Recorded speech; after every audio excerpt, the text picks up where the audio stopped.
വയനാട് പഞ്ചാരക്കൊല്ലിയിൽ കടുവയുടെ ആക്രമണത്തിൽ കൊല്ലപ്പെട്ട യുവതിയുടെ വീട് സന്ദർശിക്കാനെത്തിയ വനംവകുപ്പ് മന്ത്രി എ.കെ. ശശീന്ദ്രനെതിരെ കടുത്ത പ്രതിഷേധം.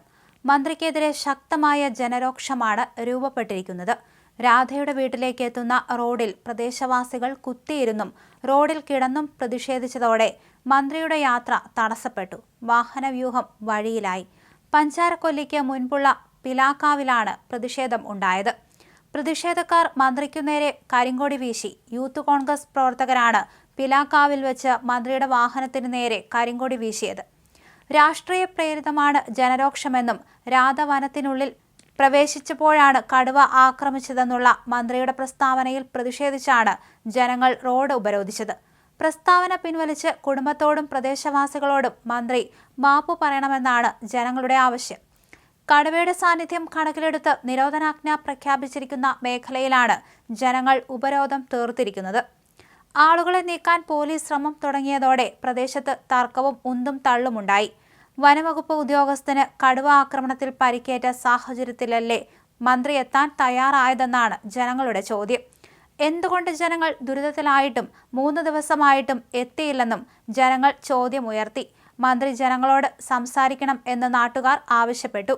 വാഹനത്തിൽ നിന്നും ഇറങ്ങാനാകാതെ മന്ത്രി 20 മിനിറ്റോളം കാറിലിരുന്നു. വൻ പോലീസ് അകമ്പടിയിലാണ് മന്ത്രി എത്തിയിരുന്നത്. പോലീസ് ആളുകളെ ബലം പ്രയോഗിച്ച് നീക്കിയതോടെയാണ് കൊല്ലപ്പെട്ട രാധയുടെ വീട്ടിലേക്ക് മന്ത്രിക്ക് കയറാനായത്. CPM നേതാക്കളും മന്ത്രിക്കൊപ്പമുണ്ട്. അതിനിടെ യൂത്ത് കോൺഗ്രസ് പ്രവർത്തകർ മന്ത്രിക്ക് കരിങ്കൊടി കാണിക്കുകയായിരുന്നു. പോലീസിന്റെ കനത്ത സുരക്ഷാ വലയത്തിലായിരുന്നു വീട്ടിലെത്തിയത്. കുടുംബാംഗങ്ങളുമായി മന്ത്രി സംസാരിച്ചു. രാധയുടെ മകന് താൽക്കാലിക ജോലി നൽകിയുള്ള ഉത്തരവ് മന്ത്രി കൈമാറി. പൈലറ്റ് വാഹനത്തിന്റെ മുൻപിൽ കരിങ്കൊടിയുമായാണ് നാട്ടുകാർ പ്രതിഷേധിച്ചത്. അതേസമയം പഞ്ചാരക്കൊല്ലിയിൽ സ്ത്രീയെ ആക്രമിച്ചു കൊന്ന കടുവയെ നരഭോജിയായി പ്രഖ്യാപിച്ച ഉത്തരവ് പുറത്തിറങ്ങി. നരഭോജി ആയതിനാൽ കടുവയെ വെടിവെച്ച് കൊല്ലാൻ കഴിയും. സംസ്ഥാനത്ത് ആദ്യമായാണ് കടുവയെ നരഭോജിയായി പ്രഖ്യാപിക്കുന്നത്. തുടർച്ചയായ ആക്രമണങ്ങൾ നടന്ന പശ്ചാത്തലത്തിൽ നിയമോപദേശം തേടിയാണ് ഈ തീരുമാനമെടുത്തതെന്ന് വനം മന്ത്രി എ.കെ. ശശീന്ദ്രൻ മാധ്യമങ്ങളോട് പറഞ്ഞു. പഞ്ചാരക്കൊല്ലിയിലെ കടുവയെ നരഭോജി കടുവയായി പ്രഖ്യാപിക്കാനുള്ള തീരുമാനമാണ് ഇപ്പോൾ എടുത്തത്.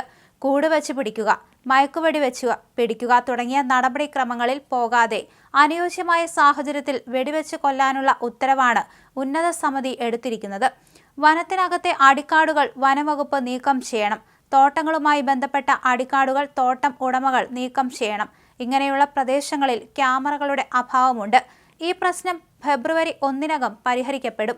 6 പഞ്ചായത്തുകളിൽ ഇത്തരത്തിലുള്ള അപകടമുണ്ടാകാൻ സാധ്യതയുള്ളതിനാൽ പെട്രോളിംഗ് ശക്തമാക്കും മന്ത്രി അറിയിക്കുകയും ചെയ്തു. അതേസമയം ഇന്ന് ദൗത്യത്തിനിടയിലാണ് ഒരു RRT ഉദ്യോഗസ്ഥന് പരിക്കേറ്റത്.